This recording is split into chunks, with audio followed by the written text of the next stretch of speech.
오늘 우리에게 주신 하나님의 말씀은 사도행전 16장 19절로 32절까지 말씀이에요. 우리 하나님의 말씀을 교독하도록 하겠습니다. 여종의 주인들은 자기 수익의 소망이 끊어진 것을 보고 바울과 실라를 붙잡아 장터로 관리들에게 끌어갔다가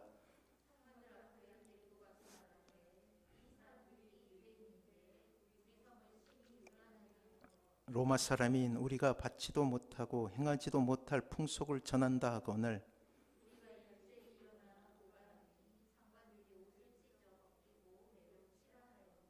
많이 친 후에 옥에 가두고 간수에게 명하여 든든히 지키라 하니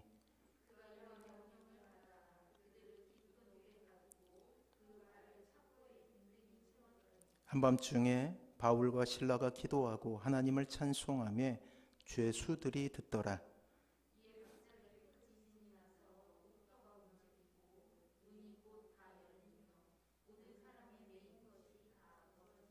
간수가 자다가 깨어 옥문들이 열린 것을 보고 죄수들이 도망한 줄 생각하고 칼을 빼어 자결하려 하거늘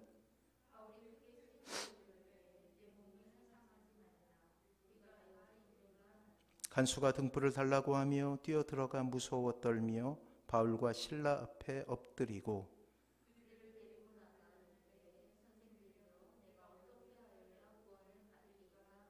이르되 주 예수를 믿으라. 그리하면 너와 내 집이 구원을 받으리라 하고 주의 말씀을 그 사람과 그 집에 있는 모든 사람에게 전하더라. 아멘. 신자가 이 세상을 살아가는 방법 그 네 번째 기도에 대해서 다시금 우리는 살펴보고 있어요. 이 세상을 살아가는 방법이라는 것은 그저 어려운 일이 있었을 때 기도한다라는 차원의 이야기가 아니죠. 태도가 그리해야 한다라는 거예요. 어떠한 순간에든지 기도를 잊지 않고 그렇게 하나님 앞에 나아갈 수 있어야 한다라는 것이죠. 자, 오늘 본문의 배경이 된 1세기 예수님께서 부활하신 이후 성령님의 놀라운 사역과 능력은 전 세계로 뻗어나가기 시작했어요. 지중해를 중심으로 하는 선교의 불길은 특별히 사도 바울이라는 위대한 하나님의 일꾼에 의해 그렇게 놀랍도록 부흥할 수 있었다라는 거예요. 이 사도 바울은 능력의 사람이죠. 사도 바울은 기적을 일으키는 사람입니다. 가는 곳곳 그에 의해서 귀신들이 쫓겨나갔어요. 병자들은 고침을 받게 되었습니다. 많은 사람들이 그가 외치는 복음의 소식에 굴복하고 예수님께 나와 하나님의 자녀가 되는 역사가 일어나기 시작했다라는 거예요. 그리고 그의 선교 사역인 1차, 2차, 3차 그리고 마지막 순교를 담보로 한 로마 여행을 통해서 전체 로마 제국은 서서히 도시를 중심으로 복음으로 덮여가고 있었다라는 거예요. 하나님은 신령한 은혜를 주심으로 사도 바울이 이 모든 사역들을 잘 감당하게 하셨습니다. 물론 그가 천부적으로 받은 달란트도 있지만 이후에 하나님의 일꾼이 되어서 하나님께서 부어주신 능력들이 있다라는 거예요.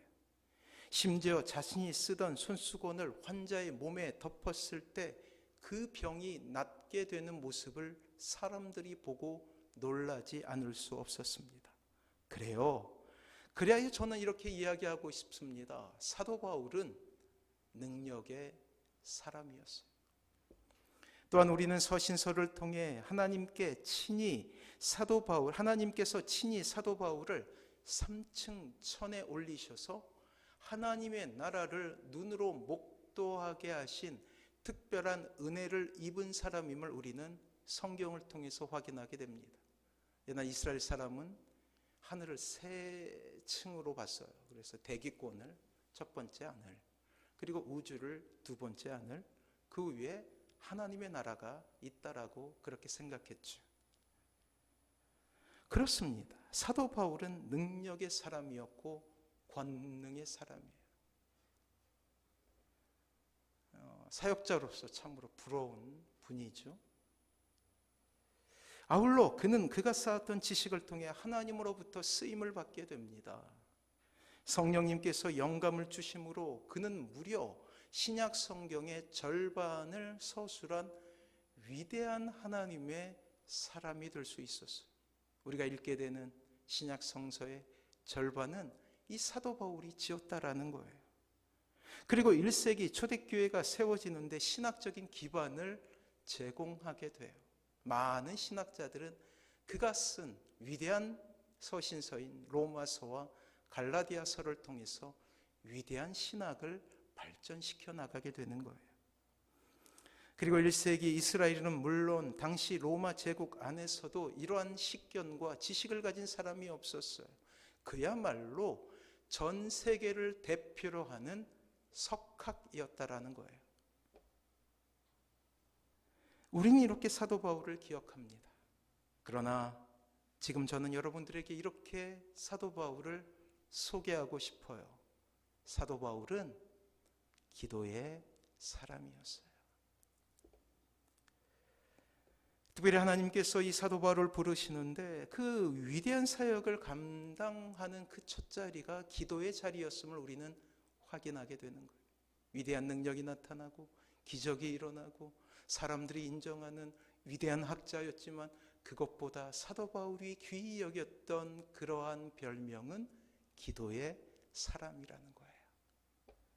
그의 나이 이제 33세쯤 다메섹 도상에서 예수님을 만나게 되죠. 그리고 그 강력한 체험은 그를 단숨에 그리스도의 사람으로 사로잡게 됩니다. 놀라운 것은 하나님께서 바울이 회심했을 그때에 이제 아나니아라는 사람을 통해서 그를 세상 밖으로 이끌어내는데 그 당시 눈이 보이지 않았어요. 그 아나니아를 그에게 이 사도 바울에게 보내셔서 눈을 뜨게 하시는데 그 아나니아를 납득시키셔요. 왜냐하면 이 사도 바울은 그 당시에 악명 높은 사람이었어요. 적어도 크리스찬들에게는.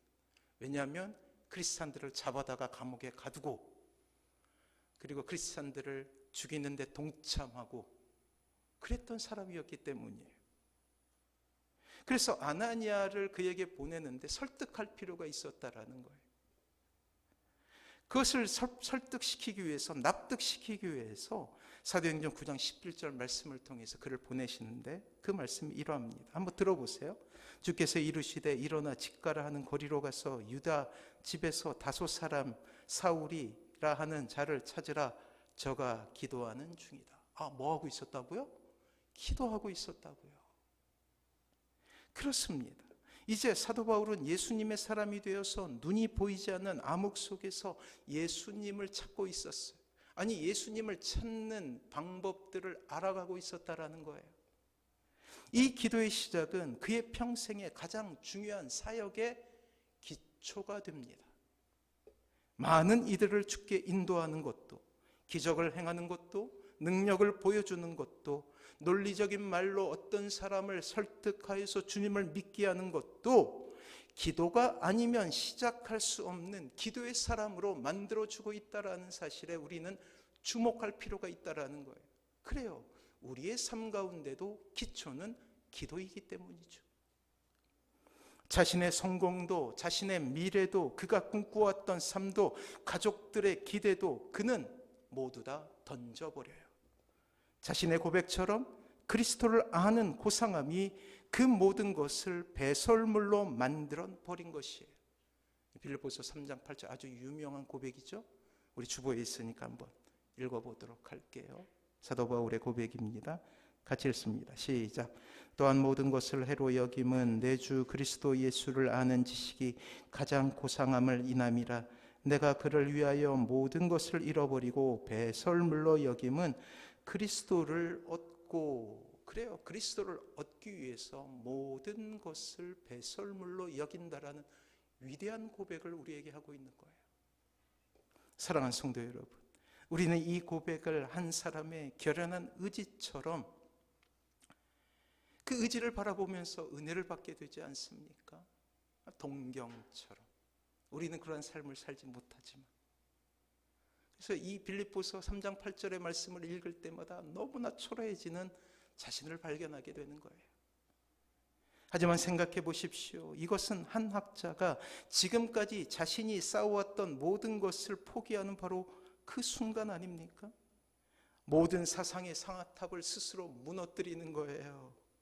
그리고 그 명성과 그것이 주는 모든 기득권을 내려놓는 순간, 단순히 선언으로 그치는 것이 아니었어요.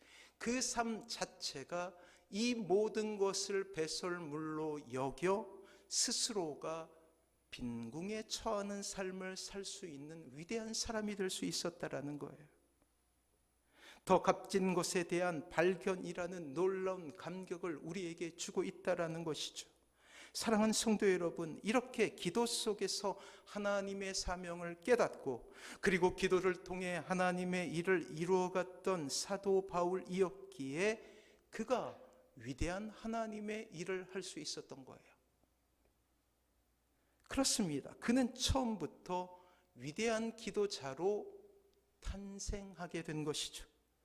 그를 채워왔던 모든 기득권이 사라지고 또한 그를 세워왔던 모든 자존심이 무너졌을 때 비로소 진정한 하나님 앞에서 고독자가 되어서 1대1로 그렇게 하나님을 볼 수 있는 참으로 행복한 신자가 될 수 있었던 거예요.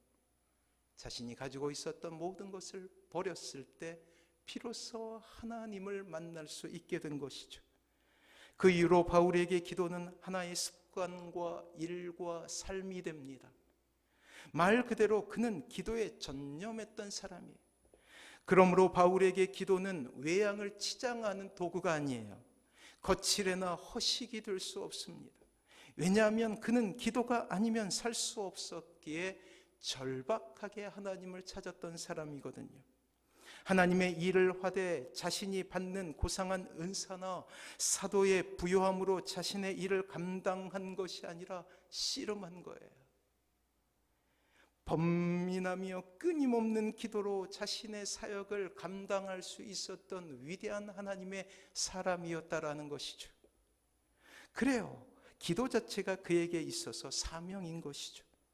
이러한 사도 바울의 기도자로서의 모습, 그리고 기도를 통해 일을 이루시는 하나님의 놀라운 역사를 우리는 오늘 본문을 통해서 확인할 수 있게 돼요. 자, 재미난 것은 오늘 본문의 모든 일이 공통적으로 기도로 이루어진다라는 사실을 우리가 기억할 필요가 있어요. 성령님께서 아시아에서 말씀을 전하지 못하게 하시고 밤의 환상을 통해서 이제 유럽으로 가라 이렇게 말씀하셔요. 여기서 말하는 아시아는 지금 우리가 알고 있는 동남아시아, 동북아시아 이 지역이 아니라 소아시아라고 해서 이제 그리스, 옛날에 그리스 지역을 의미하죠. 그 그리스 지역으로 가야 되는가 이렇게 마음을 먹고 있는데 성령님께서 밤중에 나타나셔요. 그리고 그곳으로 가지 말라 하시고 유럽으로 발길을 돌이키게 하시는 거예요. 그리고 밤의 환상을 통해서 마게도냐 사람 하나가 딱 나타나게 되는데 이 마게도냐는 유럽으로 들어가는 관문이었어요. 그 마게도냐로 건너와서 우리를 도우라는 그러한 꿈을 꾸게 됩니다. 그리고 발길을 돌리게 되죠. 이 바울 선교단이 마게도냐에 이제 도착하게 되는데 그 첫 성이 바로 빌립보라는 그러한 도시였어요. 이 성에서 사도 바울 일행은 안식일을 맞이해서 기도처를 찾게 됩니다. 그때에 만났던 사람이 그 유명한 자주장사 루디아라는 여인이죠. 그리고 이곳에서 빌립보 교회가 시작됩니다. 이 빌립보에는 유대인의 회당이 없었어요. 유대인이 있기도 해도 있기는 하지만 몇 명이 되지 않았습니다. 그러나 경건한 사람들이 기도로 모이는 장소가 있다라는 소문을 듣게 된 거예요. 그리고 성령에 이끌리고 감화되어 기적과도 같이 그 처소를 찾아가게 됩니다. 그리고 바울이 처음으로 유럽에 복음의 뿌리를 내리는 것이 바로 이 작은 모임에서 시작되고 있음을 우리는 보게 되는 거예요.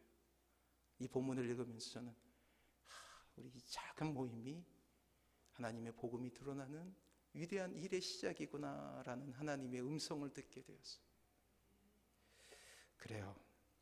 크게 아멘 하셔도 돼요. 그래요. 그렇습니다.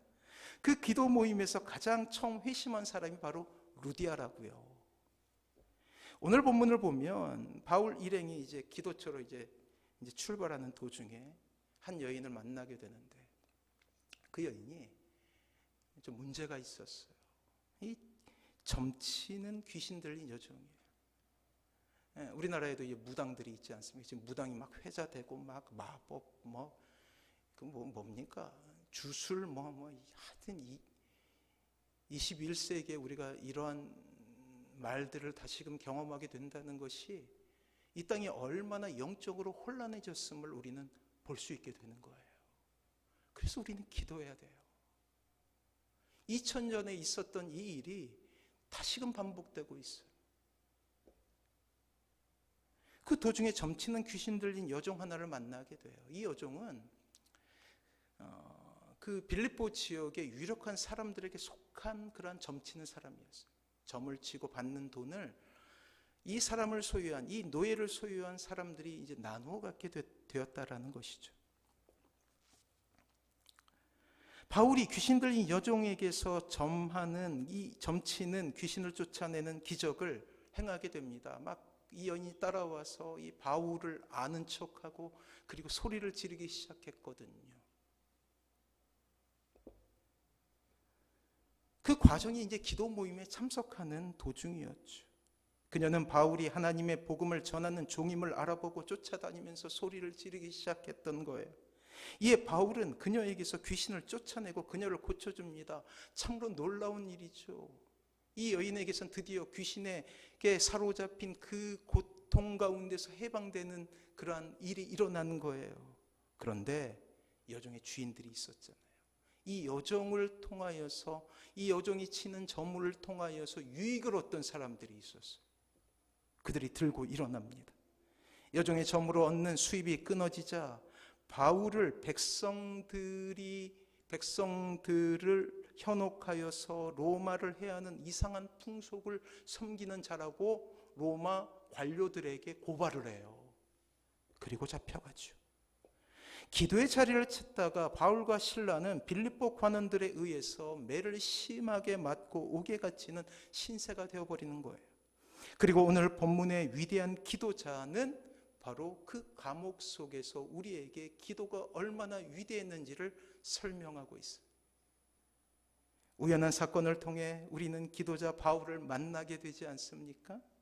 우연한 사건을 통해 바울이 얼마나 위대한 하나님의 사람이었는가를 우리는 경험할 수 있게 되었어요. 그렇습니다.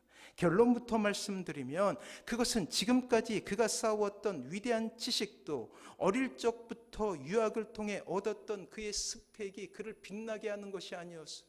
가장 어려운 순간에, 가장 절망적인 순간에, 가장 좌절하는 바로 그 순간에 그가 기도의 사람이었기에 그는 그 모든 어려움들을 이겨내고 유럽의 첫 성이었던 빌립보와 그리고 이어서 여행하는 도중에 만나게 되는 모든 성읍들에게 복음의 소식을 전하고 그 각 도시마다 위대한 그러한 하나님의 교회가 세워지는 일들을 우리에게 보여주고 있다라는 거예요. 기적의 이유가 무엇이었다고요? 기도였다고요. 캄캄한 밤이었습니다. 깊은 감옥에 사도 바울 일행이 갇혀 있었죠. 감옥에는 어떠한 빛도 들지 않았어요. 흠씬 두들겨 맞은 상처에서는 진물이 흘러나와요. 고름이 흘러나오고 있습니다. 벌써 그는 심하게 문초를 당하면서 옷은 피로 물들어 있었죠. 발에는 착고가 채워져 있었습니다. 움직일 수도 없어요.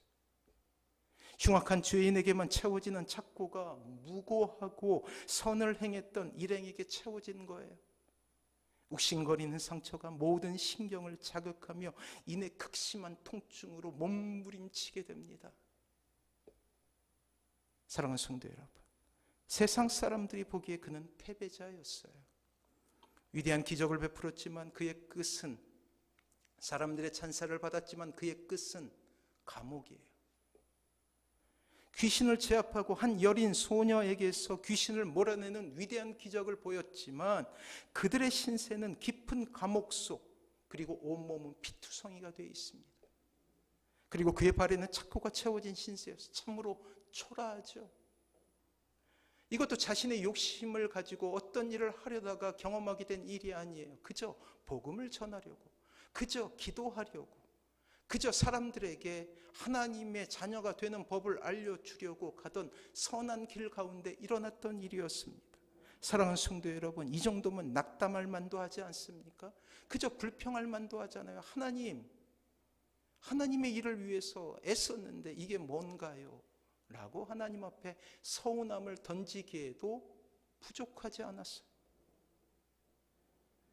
이 정도면 감옥 한 귀퉁이에 웅크리고 앉아서 하나님을 원망해도 어쩌면 정당하다라고 여길 수도 있을 것입니다. 그런데 곧 우리는 놀라운 장면 하나를 발견하게 되죠. 자, 25절 말씀이에요. 25절 같이 한번 읽어봅니다. 시작. 한밤중에 바울과 실라가 기도하고 하나님을 찬송하며 죄수들이 듣더라. 뭐하고 있어요? 원망하고 아파하고 신음소리를 내며 하나님 앞에 그저 울고 있는 것이 아니라 이 바울과 실라는 무엇하고 있어요? 기도하고 있어요. 바울과 실라가 보여준 모습은 기도의 용사, 바로 그 모습이었습니다. 비록 몸은 피투성이가 되고 온몸의 통증은 그를 괴롭히고 있지만 우리는 그처럼 불행하고 고통스러운 상황에서 바울은 자신이 가장 좋아하는 것을 추구하고 있음을 우리는 보게 된다라는 거예요. 바로 늘 그의 삶이 그러했듯이 기도와 찬송이에요. 전심으로 하나님을 의지하는 그것이었고 그 하나님을 의지함으로 말미암아서 얻는 평안으로 인하여서 그는 찬송하기 시작합니다. 깊은 감옥, 고통의 현장에서 그들이 택했던 최선의 방법은 기도와 찬송이에요. 바울과 동료인 실라가 기도하기 시작해요. 그것도 죄수들이 들을 수 있는 만큼 그저 그냥 마음속으로 기도하는 것이 아니에요. 간절함에 사무쳐서 하나님께 사로잡혀서 기도하는데 목소리가 크게 됩니다. 사람들의 눈치를 볼 만도 한데 간수들의 지적에 기가 죽을 법도 한데 그리하지 아니하고 그들은 큰 목소리로 기도하고 있다라는 거예요. 죄수들이 들을 수 있는 만큼 크게, 그리고 아무도 그들의 기도와 찬송을 막을 수 없었어요. 그리고 그렇게 기도하고 찬송의 소리가 감옥에 울려 퍼질 즈음 그들을 향한 하나님의 놀라운 역사를 우리는 발견하게 됩니다. 26절 한번 읽어볼까요? 그 기도의 결과물은 이러해요. 26절 같이 읽습니다. 시작. 이에 갑자기 큰 지진이 나서 옥토가 움직이고 문이 곧 다 열리며 모든 사람의 매인 것이 다 벗어진지라. 아멘. 이러한 일이 우리의 인생 가운데 일어나길 소원합니다.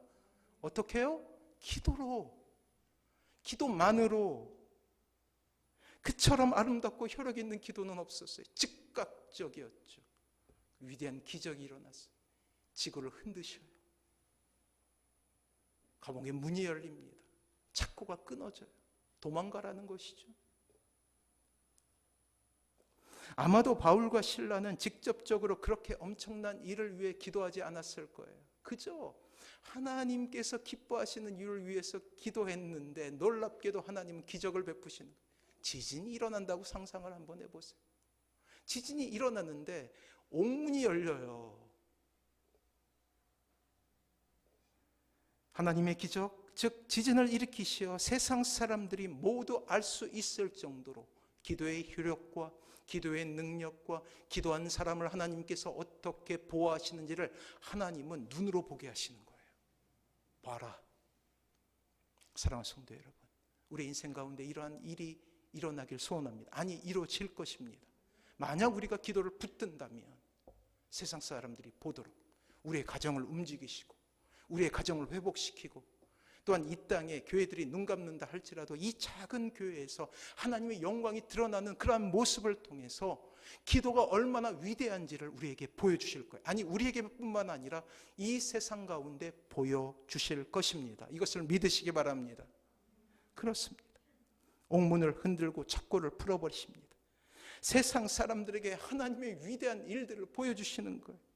그리고 이러한 기적은 바울 일행을 감옥에서 구해내는 것으로 끝이지 않아요.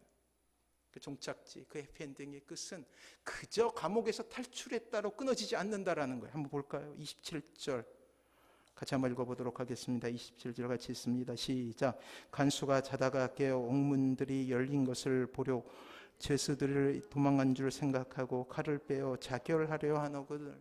그 옥문을 지키던 그러한 관리들이 있지 않습니까?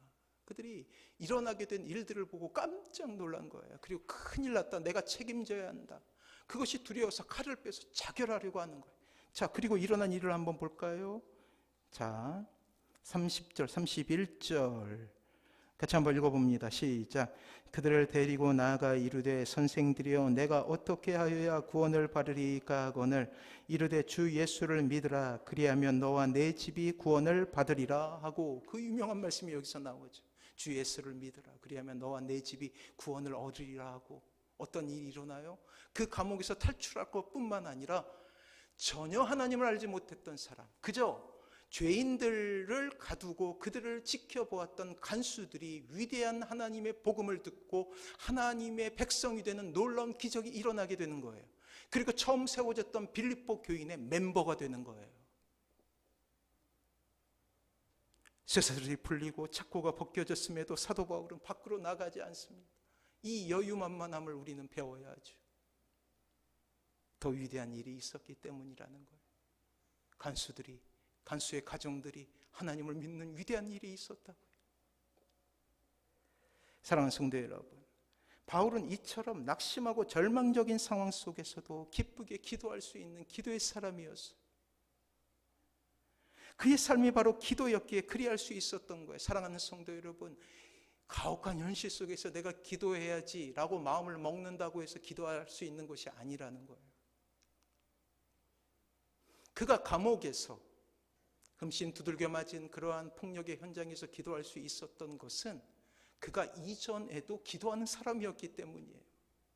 그의 삶의 태도가, 이 땅을 살아가는 방법이 기도였기 때문에 가장 위급한 순간에 그가 기도할 수 있었음을 우리는 알아야 된다라는 거예요.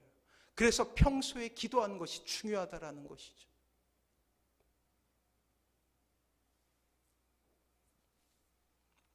비록 기적을 바라고 옥문이 부수어지기를 기도하지 않는다 할지라도 하나님께서는 기도의 제목 이상을 바울에게 부어주고 있음을 우리는 볼 수 있어야 된다라는 것입니다. 그리고 하나님은 세상 사람들에게 기도한 사람이 얼마나 위대한가를 오늘 보여주고 계시죠. 그렇습니다. 기도에 낙담이 있을 수 없음을 우리에게 알려주시는 거예요. 사랑하는 성도 여러분, 이 귀한 진리를 믿으시기 바랍니다.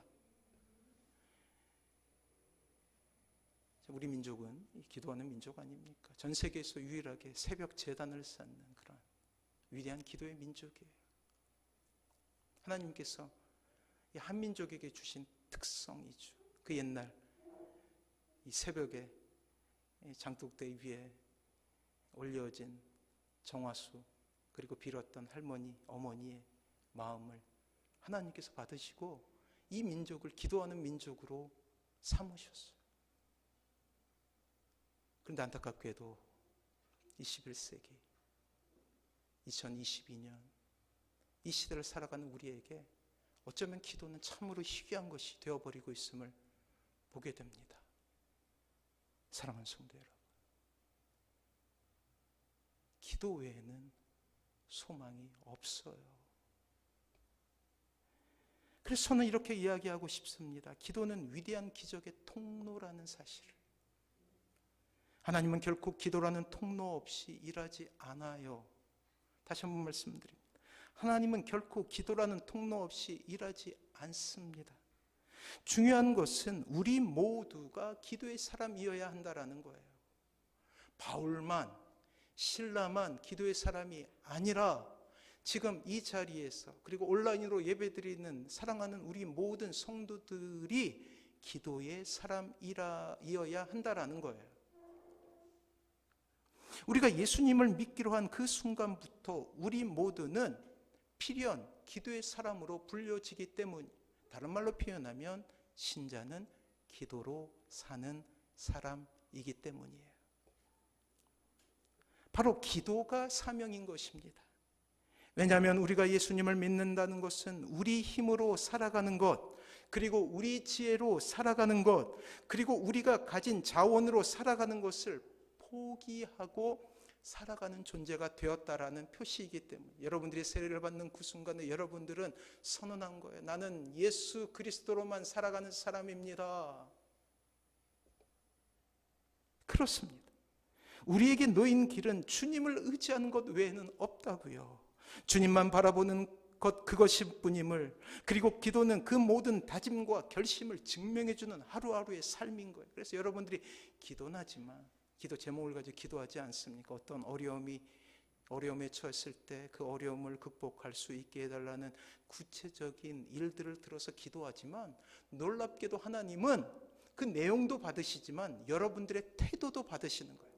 아, 네가 나 없이는 살 수 없는 사람이구나 라고 하나님께서 여겨주신다라는 거예요.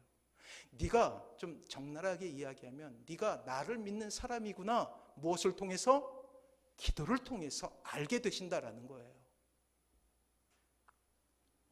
사랑하는 성도 여러분, 혹시 여러분들이 위대한 기적을 꿈꾸고 있는 것은 아닙니까? 지금과 다른 하나님의 기적을 기다리고 있는 것은 아닙니까? 그렇다면 기도의 사람이 되십시오. 그것 외에는 방법이 없기 때문이에요. 타협하지 마세요. 그렇게 하나님의 꿈은 한 가지예요. 기도 제목이 이루어지는 것은 보너스라고 생각하시면 돼요. 일의 완성이 하나님의 최종 목표가 아닙니다. 왜? 하나님은 전지전능하신 분이잖아요. 일의 완성은 하나님 손 안에서 얼마든지 조정이 가능해요. 물론 그것이 시기와 장소가 정해져 있지만 그것은 하나님께 있어서는 별로 중요한 것이 아니에요. 전지전능하시기 때문에. 중요한 것은 그것을 이루는 사람들의 모습을 받기를 원하신다라는 거예요. 하나님을 의지하는 것이죠. 하나님을 바라보는 것이죠. 그것이 극명하게 표현된 것이 무엇이에요? 기도잖아요. 하나님의 관심은 하나님의 일꾼이 기도하는 사람이 되는 거예요. 이것이 이루어지지 않았을 때 때로 하나님은 끊임없이 우리를 기도의 자리로 내모실 때가 있어요. 그 사인을 우리는 금방 캐치해야 돼요. 우리의 기도 제목이 생긴 것 때문에 좌절하는 것이 아니라, 절망하는 것이 아니라, 그렇게 기도 제목을 통해서 하나님의 마음을 엿볼 수 있어야 되죠. 기도의 자리로 나아가라. 나를 의지해라. 기도하는 사람이 되어라. 라는 하나님의 메시지를 우리가 말씀을 통해서가 아니라 우리의 삶 가운데 일어나게 된 여러 가지 고난의 문제, 그리고 우리의 삶 가운데 문제를 통해서 그 하나님의 메시지를 우리가 얻을 수 있어야 된다는 거예요. 비록 우리의 삶에 고난을 주시더라도, 시련이라는 참담한 시간을 지나게 하시더라도 하나님은 이 방법을 포기하지 않으십니다. 왜요? 하나님께서 원하시는 것은 일의 완성이 아니라 우리가 기도의 사람이 되는 것이기 때문이에요. 그래서 지금의 고난과 아픔들을 빨리 극복할 수 있는 방법 역시, 지름길 역시 기도하는 거예요. 우리가 그런 모습을 하나님께 보여드리는 것이죠. 혹시 고난 가운데 계십니까? 그렇다면 하나님만을 의지하기 원하시는 아버지의 바람이 이 안에 있음을 기억하십시오.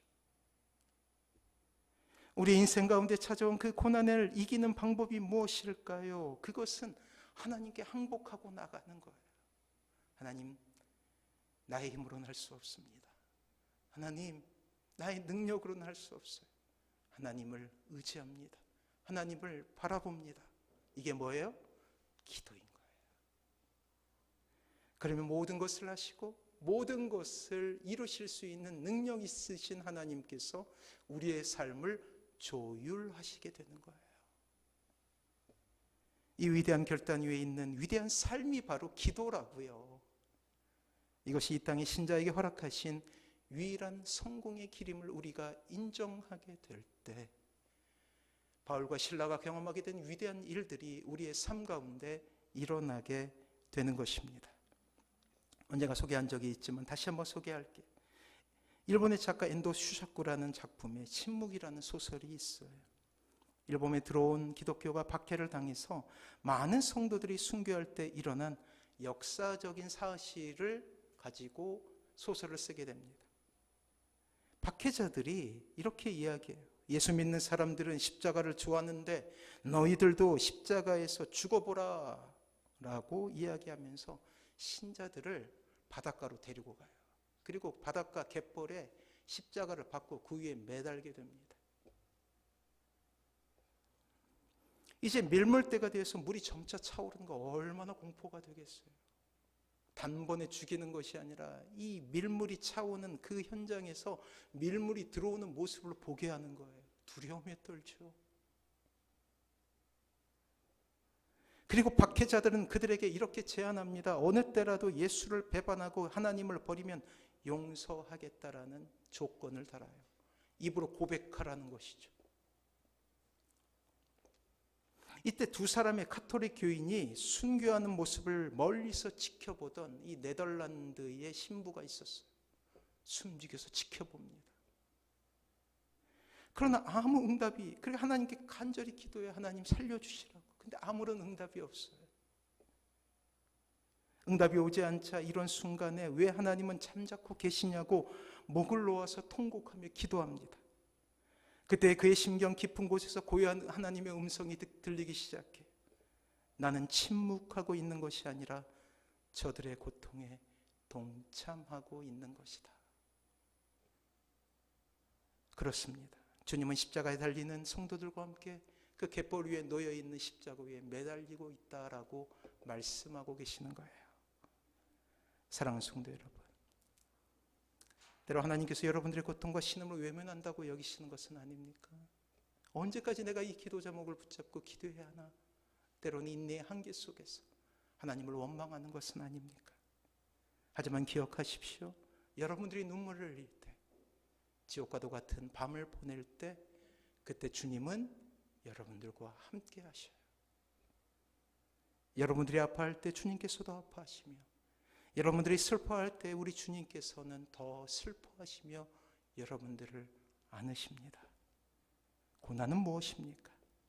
그것은 신자들로 하여금 그 영광스러운 구원에 넉넉히 이를 수 있도록 연단하시는 하나님의 도구예요. 이때 우리는 기도라는 가장 아름다운 삶의 태도를 통해 하나님의 놀라우신 위로와 기적을 경험하게 될 것입니다.